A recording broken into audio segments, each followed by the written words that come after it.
नमस्कार दोस्तों, आज हम जानेंगे राजस्थान के राजघरानों के संरक्षण में पनपी एक बेजोड़ हस्तकला के बारे में, जिसे थेवा कला कहा जाता है। जी हाँ दोस्तों, आज हम एक थेवा कला आर्टिस्ट राघव राज सोनी की जुबानी जानेंगे इनकी इस प्राचीन कला के बारे में। आपको बता दें, ये अपने पूर्वज नाथूलाल सोनी को थेवा कला का निर्माता बताते हैं। यह कला महिलाओं के लिए सोने की मीनाकारी और पारदर्शी कांच के मेल से निर्मित आभूषण के निर्माण से संबद्ध है। जी हाँ दोस्तों, ये कला राजस्थान के राजघरानों के संरक्षण में पनपी है। इस थेवा कला को वर्षों से राघव राज सोनी के परिवार के सदस्यों द्वारा पीढ़ी दर पीढ़ी आगे बढ़ाया जा रहा है और अब छठी पीढ़ी से राघव राज सोनी इस अनूठी थेवा कला को आगे बढ़ाने और एक खास पहचान दिलाने का काम कर रहे हैं। अपने पूर्वजों के संरक्षण में पनपी इस कला को रिप्रेजेंट करते हुए राघव राज सोनी बहुत ही गौरवान्वित महसूस कर रहे हैं। आपको बता दें, राघव राज सोनी के पिता स्वर्गीय महेश राज सोनी, जो कि एक प्रसिद्ध थेवा कलाकार थे, उन्होंने भी इस कला को आगे बढ़ाने और एक अच्छी पहचान दिलाने के लिए अपने स्तर पर बहुत प्रयास किए। कई बार उनकी कलाकारी के लिए उन्हें सम्मानित भी किया गया। दोस्तों, इनके पिता ग्रेजुएट थे, सीए की पढ़ाई भी उन्होंने की थी, लेकिन इन सभी के बावजूद भी उन्होंने एक बड़ी कंपनी में नौकरी करने के बजाय अपनी इस प्राचीन कला को आगे बढ़ाने का प्रयास किया। पिता की इसी सोच से प्रेरित होकर इन्होंने भी किसी और क्षेत्र में आगे बढ़ने के बजाय थेवा कला को ही चुना और अपने पिता से इस कला की बारीकियां सीखी। दोस्तों, राघव राज सोनी ने पुर्तगाल और स्पेन में अंतरराष्ट्रीय स्तर पर अपनी कला का प्रदर्शन किया है।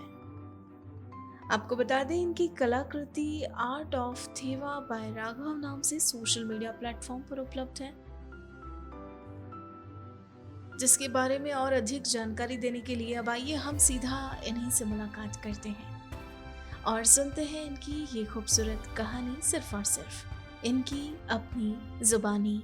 मेरा नाम राघव राज सोनी है और मैं एक कला को रिप्रेजेंट करता हूँ जिसका नाम थेवा कला है। चूंकि ये 250 साल पुरानी ऐसी कला है जो आज भी पूरे विश्व में सिर्फ एक परिवार इसे कर रहा है और मैं उस परिवार का छठी पीढ़ी हूँ जो इस कला को आगे बढ़ा रहा है।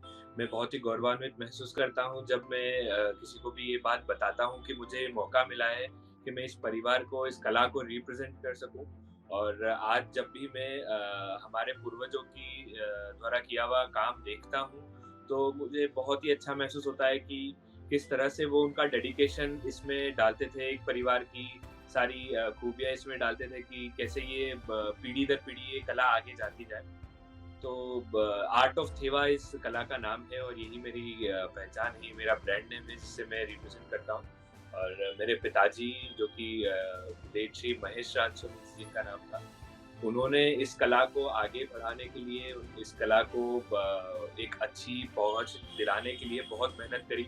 चूँकि वो भी बहुत ही अच्छे पढ़े लिखे और ग्रेजुएटेड थे, उन्हें सीए का पढ़ाई किया हुआ था। उन्हें बहुत बड़ी फैक्ट्री में जॉब मिल रहा था 1975 में, लेकिन उन्होंने उस जॉब को ठुकरा के अपने पिताजी द्वारा दी गई इस कला को चुना था। तो वो मेरे लिए सबसे बड़ा मोटिवेशन था कि जब पिताजी इतने सालों पहले ये कर सकते थे, तो आज जो कि इस यंग जनरेशन में और आज की दुनिया में देखा जाए तो मोबाइल वर्ल्ड में और इंटरनेट वर्ल्ड में आप कोई भी जॉब कर सकते हो, कोई भी काम कर सकते हो। तो मेरे लिए इस कला को चुनने का पीछे सबसे बड़ा रीज़न यही था कि जो मेरे पिताजी ने एक स्टेप उठाई थी, उसकी तरह वो उठाने के बाद आज वो इतने लेवल पे पहुँचे, वो मेरे लिए एक सपना था और वो मेरे लिए एक मोटिवेशन है और वही मैं आज रिप्रेजेंट कर रहा हूँ। थेवा कला बेसिकली 1761 में सबसे पहली बार बनाई गई थी। हमारे पूर्वज श्री नाथूलाल जी सोनी थे, जिन्होंने इस कला को बनाते वक़्त कभी ये नहीं सोचा कि ये कला आगे कहाँ जाने वाली है, क्या रूप लेने वाली है। उनको बस एक ख़्याल आया कि कैसे मैं सुनारी काम करता-करता, कैसे मैं सोने और चांदी की काम करते-करते कुछ नई चीज़ बना सकता हूँ। तो वो एक उनके लिए एक प्रेरणा स्रोत था, जहाँ से उन्होंने शुरुआत करी। और पुराने समय में इस कला को सिर्फ़ राजा-महाराजा को ही दिया जाता था। कोई बायर्स नहीं होते थे, कोई डायरेक्ट क्लाइंट्स नहीं होते थे, जिस तरह से आज होते हैं। तो जब राजा-महाराजा कुछ नई-नई चीज़ों की डिमांड करते थे, तो हमारे पूर्वज वो बना के उन्हें देते थे। तो राजा महाराजाओं के घर पे उन्होंने हमारे पूर्वज ने देखा है, जैसे आज भी अपन देखते हैं कि बहुत सारी पेंटिंग्स बनी होती है, दीवालों पर पेंटिंग्स होती है, कांच के ऊपर पेंटिंग्स होती है और कलर्ड कांच होते हैं। जैसे राजस्थान में आप देखेंगे जितने भी महल है, सभी महलों के कांच शीशे जो होंगे वो कलर्ड होते हैं, रेड, ब्लू, ग्रीन ऐसे अलग-अलग कलर्स में होते हैं। तो ये एक मोटिवेशन पॉइंट था कि कैसे उन कलर्ड ग्लासेस के ऊपर हमारे पूर्वज अपने सोने का जो उनका आर्टवर्क था, उनकी जो स्पेशलिटी थी, वो उस कांच के ऊपर डाल सकते हैं। तो जब बात आई कि उस कांच के ऊपर क्या चीज़ की ड्राइंग बनाई जाए, तब राजा महाराजाओं की घर की पेंटिंग्स, उनके वॉल्स की ड्राइंग्स को सबसे पहला मोटिवेशन पॉइंट लिया गया और इंस्पिरेशनल पॉइंट लेकर वहाँ से शुरुआत हुई कि उन कलर्ड कांच के ऊपर, कांच भी राजा ने ही दिए थे, उन कांच के ऊपर हमारे पूर्वज ने सोने से ड्राइंग बनाई और फिर उस कांच और उस सोने को फ्यूजन किया गया, जिसमें वो कांच और सोना बिल्कुल एक परत हो गया। आप आइडेंटिफाई नहीं कर सकते कि कांच ऊपर है या सोना ऊपर है। तो ये चीज़ जब उन्होंने बनाई और जब राजा को दिखाई, तो राजा बहुत इम्प्रेस्ड हुए। राजा ने पूरा प्रोसेस सुना और प्रोसेस सुनकर जब लोकल लैंग्वेज में 2-3 वर्ड्स ऐसे आते हैं हमारे इसमें, जैसे कि थरना होता है, जिसको हम कहते हैं, जिस प्रोसेस का मतलब होता है कि गोल्ड की शीट को बिल्कुल पतला कर देना, जिससे हम उस पर ड्राइंग कर सकें। तो पहला वर्ड था थरना और दूसरा वर्ड था वादा। वादा बेसिकली हम हर एक हमारे आर्ट पीस की बाउंड्री हम बनाते हैं सिल्वर की, उसको हम वादा कहते हैं। तो ये थरना और वादे का 2 शब्द को राजा ने मिलाया था उस टाइम पर और इस कला को नाम दिया था थेवा। वो समय से लेकर आज तक ये कला थेवा ही नाम से पहचानी जा रही है, जिसका मतलब ये होता है कि काँच के ऊपर सोने की कारीगरी। उस समय पे राजा ने नाथूलाल जी सोनी को ये कहा था, ये एक गाइडेंस दी थी कि आज और आज से बाद आपकी जितनी भी पीढ़ी आएगी, वो आपके सरनेम के आगे एक राज का टाइटल है। तो नाथूलाल जी सोनी के बाद से लेकर आज तक हम हमारे सरनेम में राज सोनी लगाते हैं।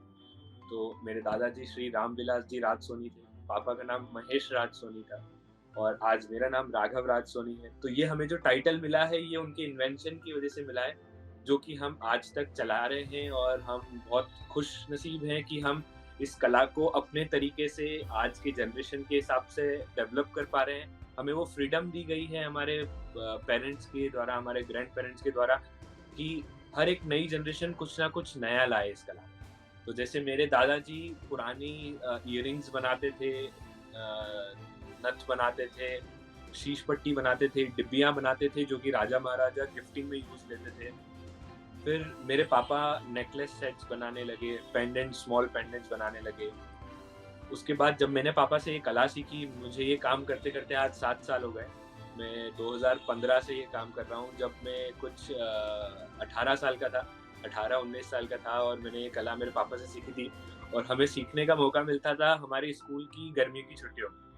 हमेशा समर वेकेशंस में हमें ड्राइंग सिखाई जाती थी कि कैसे हम पिकॉक्स बना सकते हैं, कैसे हम 1 इंच के साइज़ में पिकॉक, फ्लावर्स, एलिफेंट ये सब मिक्स करके बना सकते हैं। तो ये सब हमें गर्मियों की छुट्टियों में सिखाया जाता था। हम नाना जी के यहाँ कम जाते थे और घर पर ही रुकते थे। तो ये एक स्टोरी रही है हमारी, जिससे हमने शुरुआत करी है। हम कभी भी कोई ज्वेलरी डिज़ाइनिंग के इंस्टीट्यूट नहीं गए, कोई कोर्स नहीं किया। बट कहते हैं ना कि वो लाइफ़, वो जर्नी ही हमारा कोर्स था जो हम स्कूल टाइम से जीते आए हैं। तो दादाजी और पापा ये चीज़ें सिखाते थे, छोटी-छोटी चीज़ें। स्कूल के बाद में जब कॉलेज की बारी आई, तो मुझे अच्छा लगता था कि कैसे जो दादाजी और पापा के कस्टमर्स हैं, वो इस कला को बहुत ज़्यादा कहते हैं ना कि बहुत ज़्यादा इम्प्रेस होते हैं और बहुत ज़्यादा अप्रिशिएट करते हैं इस कला के बारे में। तो मैं जब पापा के साथ जाने लगा कस्टमर्स के यहाँ, जब इतना बड़ा हो गया कि मैं समझने लगा, तो मुझे बहुत अच्छा लगता था कि कैसे छोटी-छोटी चीज़ें जो मैं चेंजेस ला रहा हूँ इस कला में, वो पापा के कस्टमर्स को पसंद आ रही है। तो ये कहीं न कहीं ऐसी चीज़ें थी जो मुझे एक इंडिकेशन देती थी कि मुझे इस कला के साथ जुड़ा रहना है। तो वो चीज़ें मुझे आगे लेती गई। फिर पापा के साथ एग्ज़िबिशन्स में जाने लगा। फिर 2 बार फ़ॉरेन ट्रिप करने का मौका मिला, इस कला को बाहर दिखाने का मौका मिला, तो मैंने पोर्चुगल में इस कला को दिखाया, मैंने स्पेन में इस कला को दिखाया। और बहुत खुशी मिली कि कैसे मैं एज़ अ फैमिली मेंबर, मैं, मेरा भाई, हम वहाँ गए थे। तो पापा के सपोर्ट से हमें एम्बेसीज़ में ये कला को दिखाने का मौका मिला। बहुत अच्छा लगा कि लोग इतनी पुरानी आर्ट वर्क जो कोई भी नहीं जानता है। मैं राजस्थान में रहता हूँ, यहाँ पे जयपुर में बहुत सारे लोगों से मिलता हूँ जो इस कला के नाम के बारे में भी नहीं जानते हैं, प्रोसेस तो बहुत दूर की बात है। तो लगता है कि अभी बहुत कुछ बाकी है इस कला के बारे में दिखाना, बहुत कुछ बाकी है, बहुत लोग बाकी हैं जिन्हें मैं इस कला को दिखा सकता हूँ, इस कला से जोड़ सकता हूँ उन्हें। तो ये एक जर्नी रही है इस कला की कि कैसे हम डेवलप होते गए, हर जनरेशन कुछ नया लाती गई। जैसे मैंने बताया कि मेरे पापा नेकलेस सेट्स पेंडेंट बनाते थे। आज के टाइम पे मैं रिंग्स बनाता हूँ, मैं लूप्स बनाता हूँ, छोटे-छोटे हूप्स बनाता हूँ जो कि मॉडर्न और बाहर वेस्टर्न मार्केट में बहुत पसंद करते हैं। कुछ नए डिज़ाइनर्स हैं जो कि वेस्टर्न मार्केट में है, यूएस, यूके के डिज़ाइनर्स हैं। उनके साथ कोलैबोरेट होने का कोशिश करता हूँ। इंस्टाग्राम, फेसबुक से नए लोगों से जुड़ने की कोशिश करता हूँ और उनसे मदद माँगता हूँ कि आप क्या आपकी इमेजिनेशंस में हमें बता सकते हो कि मैं कुछ नया बना पाऊँ। तो पिछले 3 साल से मैंने मेरे कलेक्शन में ऐसी काफ़ी सारी चीज़ें बनाई हैं, जो कि मैं इंस्पायर हुआ हूँ नए डिज़ाइनर्स से और उनसे मदद करके उनके साथ कोलैबोरेशन करके मैंने बहुत सारी नई चीज़ें बनाई हैं और बहुत अच्छा रिस्पॉन्स मिला है मुझे पापा और दादाजी के क्लाइंट्स से, कि मैंने कैसे, क्योंकि आज भी ऐसे हैं कि मैं as a third generation same clients को कैटर कर रहा हूँ। जो जो मेरे दादाजी से भी खरीदते थे, मेरे पापा से भी खरीदते हैं और आज मुझसे भी आर्ट वर्क खरीद रहे हैं, तो बहुत अच्छा महसूस होता है। क्योंकि मैं पढ़ने में एवरेज स्टूडेंट था, बट 9th-10th में मैं बहुत अच्छा स्कोर करने लगा था और पापा-मम्मी दोनों खुश रहते थे कि मैं अच्छा स्कोर कर रहा हूँ। मैंने 10th में मेरा स्कूल टॉप किया था, जो कि बोर्ड एग्ज़ाम होती थी राजस्थान की। तो स्कूल टॉप करने के बाद मैं चाहता था कि मैं साइंस मैथ्स लेके कुछ अच्छा ऑटोमोबाइल इंजीनियर जैसा, क्योंकि मुझे कार्स का और ऑटोमेटिक चीज़ों का बहुत शौक था। सो मुझे इंजीनियरिंग करनी थी, बट मेरे ऑलरेडी एक बड़े भाई हैं जिन्होंने इंजीनियरिंग कर रखी थी, तो मेरे पापा चाहते थे कि नहीं, इंजीनियरिंग नहीं।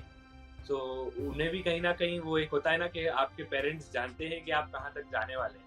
आपका फ्यूचर, जैसे उन्होंने आपको ज़िंदगी दी है तो वो फ्यूचर भी देना जानते हैं। तो मेरे पेरेंट्स चाहते थे कि मैं उनके पास ही रुकूँ और प्रतापगढ़ में ही रुकूँ, और प्रतापगढ़ बहुत छोटी जगह थी, वहाँ पर साइंस मैथ्स का कोई भी स्ट्रीम नहीं था। तो वहाँ पर एक ही स्ट्रीम था जो कि था कॉमर्स का।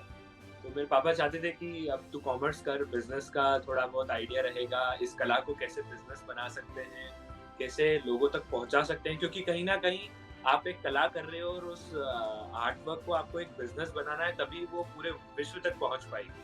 एक कलाकार ही अगर आप रहोगे तो आपकी लिमिट बहुत कम रहेगी, आपका बहुत कम दायरा रहेगा। लेकिन आप अगर उसको अच्छा बड़ा बिज़नेस बनाते हो, तो शायद बहुत लोग जुड़ना चाहें आपसे, बहुत लोग कनेक्ट होना चाहें, बहुत लोग आपसे कुछ कमाना चाहें, चाहे वो नॉलेज हो, चाहे वो पैसा हो। तो पापा ने मुझे कॉमर्स के लिए बोला कि तू कॉमर्स कर। मैंने कॉमर्स स्ट्रीम चूज़ किया। कॉमर्स के बाद में जब 11th-12th में पढ़ाई करता रहा तो पापा को कैंसर डायग्नोस्ड हुआ जब मैं 11th-12th में था, 2012-13 की बात है। तो मेरे सामने एक रोड मैप तब से बन चुका था। कहीं न कहीं मुझे मेरे माता-पिता के पास ही रहना है, क्योंकि मेरी मदर डायबिटिक पेशेंट है और पापा को डायग्नोज़ हो चुका है कैंसर। तब my father was a national awardee in 2008। So कहीं न कहीं वो उम्मीद थी कि पापा ने इतना नाम कमाया है, मुझे इसको आगे बढ़ाना है। तो मैं धीरे-धीरे बिज़नेस में एंटर होता गया, पापा से सीखता गया, कुछ कस्टमर्स अपने बनाने लगा, कुछ अपने दोस्तों को अपनी आर्ट वर्क के बारे में बताने लगा, अपने दोस्तों से फीडबैक लेता रहा कि क्या मैं नए चेंजेस ला सकता हूँ। क्योंकि आज मेरे दोस्त जैसे बॉलीवुड में फैशन डिज़ाइनर्स हैं, मेरे दोस्त आज यूएस, यूके में अच्छी पोज़ीशंस पे हैं, अच्छी जॉब कर रहे हैं। तो उनसे मुझे आइडिया मिलता गया कि कैसे मैं इस आर्ट वर्क को नया उनके लिए बना सकता हूँ। सबसे पहला मेरा मोटिव ये था कि मेरे अपने दोस्त मेरे एक कस्टमर्स हों, तभी मैं दूसरों को कस्टमर्स बना पाऊँगा। तो मेरे लिए यही था कि मैं उनसे सीखता गया कि वो मुझे बताते रहे कि अरे यार, अगर इसमें ऐसा कुछ होगा तो हम ज़रूर खरीदेंगे, तो मैं वो बनाता गया। उन्होंने लिया, उन्होंने एप्रिशिएट किया। ये मेरी शुरुआत रही। फिर उसके बाद में जब कॉलेज जाने की बारी आई तो मैंने बीकॉम, एज़ यूजुअल कॉमर्स के बाद मैंने बीकॉम चूज़ किया, क्योंकि मुझे बिज़नेस ही सीखना था। बीकॉम करते-करते कहीं न कहीं मैं इस आर्ट वर्क की प्रोस एंड कॉन्स जानने लगा। तो चूँकि ऑनलाइन वर्ल्ड उस टाइम पे नया-नया था, 2014-2015 में सब हर ब्रांड ऑनलाइन होना चाहता था। तो मैंने भी अपने आर्ट वर्क को ऑनलाइन रिप्रेज़ेंट करना शुरू किया। और जब ऑनलाइन शुरू किया तो मुझे पता लगा कि जितना रियल थेवा की वैल्यू नहीं है, जितना रियल थेवा को लोग जानते नहीं हैं, उतना ईज़िली लोग डुप्लीकेट थेवा जो कि प्लास्टिक और कॉपर का होता है, उसको बहुत ईज़िली खरीद रहे हैं क्योंकि वो ₹500 ₹200 में मिल रहा है और उसका नाम भी थेवा है। तो ये चीज़ मैं जब मेरे फादर से डिस्कस करता रहा, मैं पापा को बताता रहा कि पापा मैं ऑनलाइन ऐसा देख रहा हूँ। तो मेरे पापा ने बहुत कोशिश करी कि इस आर्ट वर्क को कैसे वो सँभाल पाएँ, इस आर्ट वर्क को एक सुरक्षित कर पाएँ। तो मेरे पापा ने जीआई के लिए ट्राई किया, which is geographical indication of India. तो मेरे पापा ने करीबन 2 साल तक जीआई के लिए बहुत भागा-दौड़ी करी, बहुत लोगों से मिले और दिल्ली जाते रहे, चेन्नई जाते रहे, बहुत लोगों से उन्होंने मुलाकात करी, तब जाके कहीं किसी गवर्नमेंट अथॉरिटीज़ से हमको ये पता चला कि हाँ, थेवा को भी जीआई मिल सकता है। तो मेरे पापा ने हमारे परिवार के जितने भी सदस्य हैं, हमारे टोटल 28 मेंबर्स हैं थेवा कला राजस्थान थेवा कला संस्थान में। एक ही परिवार है, एक ही संस्थान है जो इसकी ओरिजिनलिटी दिखाता है, राजस्थान थेवा कला संस्थान। संस्थान के बीच में ये बात रखी और संस्थान को ये कहा कि जीआई लेना हमारे लिए बहुत ही नेसेसरी है, वरना इस आर्ट वर्क को लुप्त होने में ज़्यादा टाइम नहीं लगेगा। चूँकि लोग बिज़नेस बनाना चाहते हैं, चाहे वो नकली से बनाएँ या असली से बनाएँ। जैसे कि आईफ़ोन का भी डुप्लीकेट आता है, हर बड़ी ब्रांड का डुप्लीकेट आता है, वैसे ही थेवा का भी डुप्लीकेट था। तो मैंने पापा की वो मेहनत देखी कि कैसे उन्होंने ज्योग्राफिकल इंडिकेशन दिलाया थेवा को, जो कि 244 नंबर है ज्योग्राफिकल इंडिकेशन नंबर हमारा आज। हमें जीआई मिलने से बहुत ज़्यादा फ़ायदे होने लगे। हमें पता लगने लगा कि कैसे हम हमारी आर्ट वर्क को सुरक्षित कर सकते हैं। हम किसी भी गवर्नमेंट अथॉरिटीज़ को या चूँकि हमारे सारे कस्टमर्स गवर्नमेंट अथॉरिटीज़ में ही होते हैं, आईएएस ऑफिसर्स, आरएएस ऑफिसर्स या गवर्नमेंट एम्प्लॉइज़ ही हमारी आर्ट वर्क को ज़्यादा पसंद करते हैं, खरीदते हैं क्योंकि वो उनकी पढ़ाई के दौरान इस कला के बारे में पढ़ते हैं कि थेवा कला कहाँ की प्रसिद्ध है, थेवा कला में पद्मश्री किन्हें मिला है, थेवा कला कितनी पुरानी आर्ट है। तो उनसे एक उनका डेवलप होता है एक खरीदने की इच्छा कि हमें जब भी एक अच्छे लेवल पे पहुँच जाएँ, इस कला को ज़रूर हमारे पास रखना है। तो हमें बहुत अच्छा रिस्पॉन्स मिलने लगा जब भी हम उन्हें बताते हैं कि इस कला को जीआई मिला हुआ है। जैसे कि बीकानेरी भुजिया को जीआई मिला हुआ है, तो आज बीकानेरी भुजिया पूरे विश्व में जानी जाती है। उसी तरह से हमें एक नई उम्मीद मिलने लगी कि हम कैसे हमारी इस कला को पूरे विश्व में फ़ेमस कर सकते हैं, हम पूरे विश्व तक पहुँचा सकते हैं। तो जीआई मिलने के बाद में मेरे पापा मुझे चाहते थे कि मैं कुछ ऐसा इन्वॉल्वमेंट रखूँ या मैं कुछ ऐसी पढ़ाई करूँ जिससे मैं इस कला को सुरक्षित रख पाऊँ, क्योंकि पापा एक लिमिट तक कर चुके थे और वो चाहते थे कि शायद हो सकता है उन्हें आगे का दिख रहा हो। तो उन्होंने मुझे यही कहा था कि चूँकि तू इस चीज़ को ऑनलाइन कर रहा है और ऑनलाइन बहुत ज़्यादा डुप्लीकेसीज़ बिक रही हैं, तो उन्होंने मुझे लॉ करवाया और मैं एक एलएलबी ग्रेजुएट हूँ। बीकॉम के बाद में मैंने एलएलबी किया और एलएलबी करने के पीछे मेन कारण यही था कि इस कला को कहीं भी मैं कम से कम लॉ के ज़रिए पीछे ना हटने दूँ। तो हमने ट्रेडमार्क के लिए कोशिश करी और हमने इस कला का राजस्थान थेवा कला संस्थान के नाम पर थेवा का ट्रेडमार्क दिलाया और हमने पेटेंट राइट्स, कॉपीराइट्स के लिए हम आज भी कोशिश कर रहे हैं और हम आगे बढ़ते जा रहे हैं इसमें, ताकि इस कला का कोई भी दुरुपयोग ना कर पाए और ये कला जहाँ बिलॉन्ग करती है, जिस परिवार की बिलॉन्ग करती है, आज जैसे कि मैं छठी जनरेशन हूँ इस परिवार का, तो मैं चाहता हूँ कि आने वाली 60 जनरेशंस इस कला को आगे बढ़ाती जाए। लेकिन अगर हम इसको प्रोटेक्ट नहीं करेंगे, जो सरकार हमको दे चुकी है, जो राइट्स उन्हीं के थ्रू अगर हम प्रोटेक्ट नहीं करेंगे तो ये कला लुप्त हो जाएगी। मेरी पढ़ाई के टाइम पे यही कोशिश किया कि मैं सीखता रहा कि कैसे मैं intellectual property rights, IP rights जो सरकार ने हमें दे रखे हैं, उसे संविधान के थ्रू हम संवैधानिक तौर पर हम इस कला को बचा पाएँ। इस कला के खिलाफ अगर हम कोई आवाज़ भी उठा रहा है तो हमें उसे भी संविधानी तौर पर ही उसे जवाब देना है। तो हम ये सब चीज़ें करते गए और अभी भी आज भी कर रहे हैं। आज भी कुछ ऐसे लोग हैं जो राजस्थान थेवा कला संस्थान पर ही ऑब्जेक्ट उठा रहे हैं लीगली कि ये कला इनकी नहीं है और हमारी है, व्हिच इज़ लाइक कि हमें बड़ा शर्मनाक महसूस होता है कि आप जिस परिवार ने अपना 250 साल दिया इस कला को बचाने के लिए, आप उस परिवार पे उँगली उठा रहे हो कि ये कला इस परिवार की नहीं है। तो कुछ लोग होते हैं जिन्हें इस कला से पैसा बनाना होता है और हमारे लिए ऐसा है कि हमें इस कला से परिवार बनाना है। हमें इस कला को 6th जनरेशन से 60 जनरेशन तक लेके जाना है।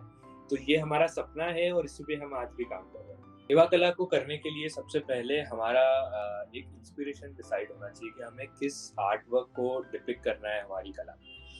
तो जैसे कि मैंने इंस्पिरेशन में कहा, हमारे पूर्वज राजा महाराजाओं की दीवार जो पेंटिंग्स होती थी दीवारों पर, खिड़कियों पर जो पेंटिंग होती थी, ड्राइंग्स होती थी, उनसे इंस्पायर होते थे।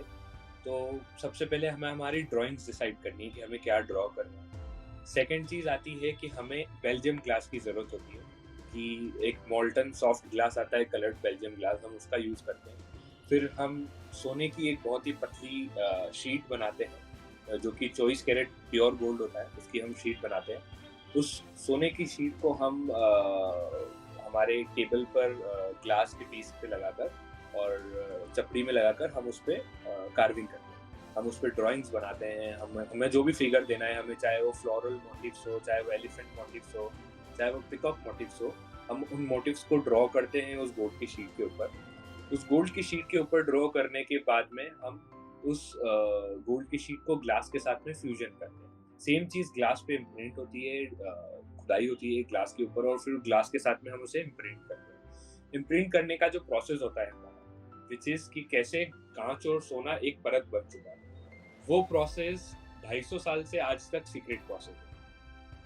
यही कारण है कि क्यों जो डुप्लीकेट थेवा है वो गोल्ड और कांच में नहीं बन पा रहा है, क्योंकि उन लोग के पास मशीनें हैं, सीएनसी कटिंग की मशीन आती है, उससे वो कॉपर और प्लास्टिक तो कर पा रहे हैं फ्यूजन, लेकिन वो कांच और सोना फ्यूजन नहीं कर पा रहे हैं, जस्ट बिकॉज कि ये जो प्रोसेस है ये आज भी इसी परिवार के पास में सीमित है और आज भी इसी परिवार के पास में लिमिटेड है। तो ये एक हमारे पास में सीक्रेसी है, जिसको हम हर पीढ़ी से पीढ़ी आगे बढ़ाए जा रहे हैं और हम चाहते भी हैं कि ये सीक्रेसी इसी तरह से मौजूद रहे, इस सीक्रेसी की इसी तरह रिस्पेक्ट बनी रहे।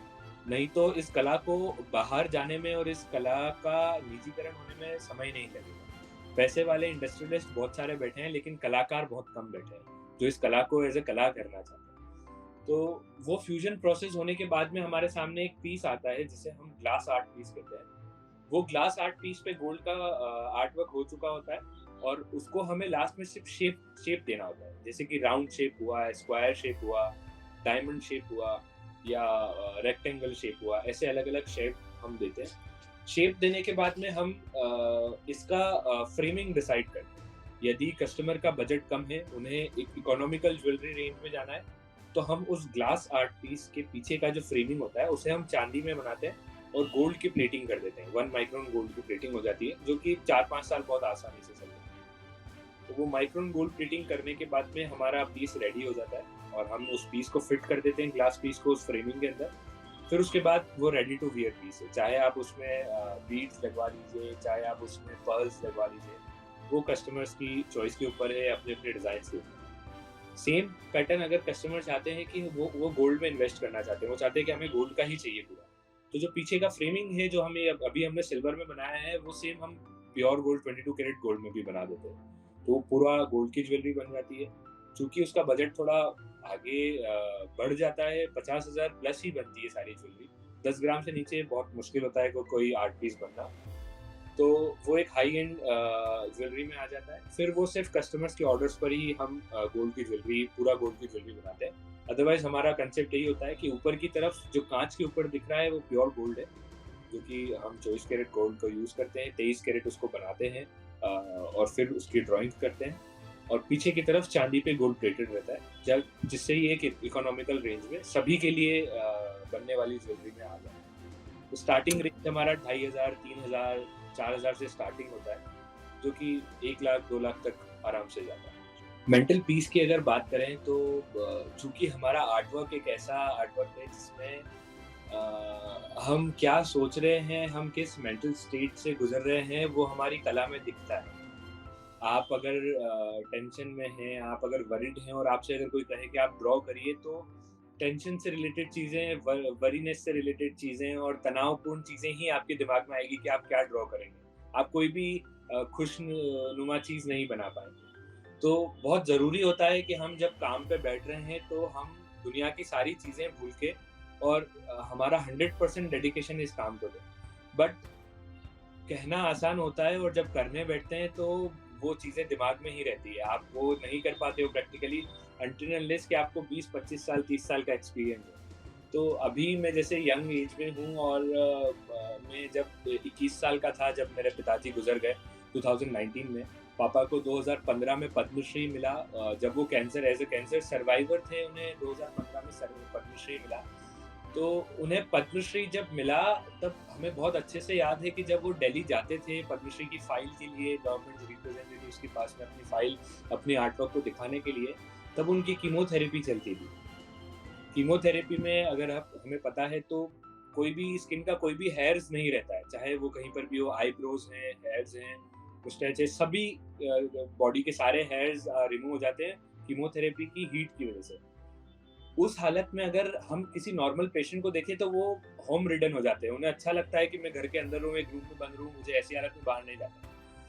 बट मैं बहुत छोटा था लेकिन मैं मेरे पापा को ऑब्जर्व करता था कि वो ऐसी हालत में भी दिल्ली जाते थे और वो अपनी पद्मश्री की फाइल रखते थे कि मुझे नेशनल अवार्ड मिला है, मैं और चाहे मुझे कैंसर हो बट मुझे ये करके दिखाना है, औरों को मिल सकता है पद्मश्री। हम हमारे पापा को रोकते थे कि पापा क्यों जा रहे हो आप ऐसी हालत में, कल परसों तो कीमोथेरेपी कराई, आपको नहीं जरूरत है जाने की, कोई बात नहीं, सब होता रहेगा। तो पापा हमें एक ही बात कहते थे कि जब तक मुझ में हिम्मत है तब तक मुझे कोई बीमारी डरा नहीं सकती, रोक नहीं सकती।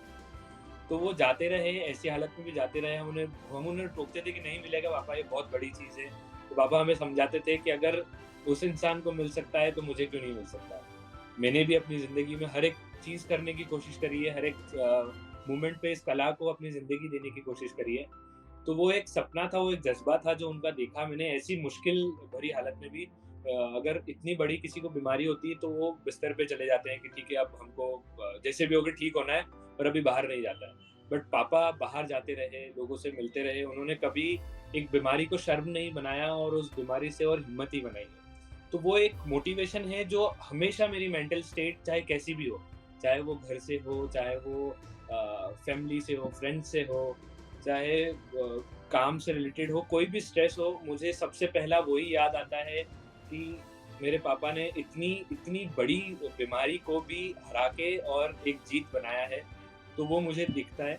और मैं एक कोशिश ज़रूर करता हूँ जो मैंने सीखी है कि जब भी मैं सुबह उठता हूँ तो मैं अपने आप को आज से 10 साल 15 साल आगे का सोचता हूँ कि अगर मैं एक सक्सेसफुल पर्सन हूँ 15 साल बाद तो मैं कैसे रिएक्ट करूँगा, कैसे अपना दिन गुजारूँगा, कैसे मैं अपना दिन का हर एक पार्ट में कैसे करूँगा, कैसे मैं मेरे घर वालों से बात करूँगा, कैसे मैं अपने कस्टमर्स, अपने फ्रेंड्स से बात करूँगा जबकि मैं एक सक्सेसफुल पर्सन बन चुका हूँ आने वाले 15 साल बाद।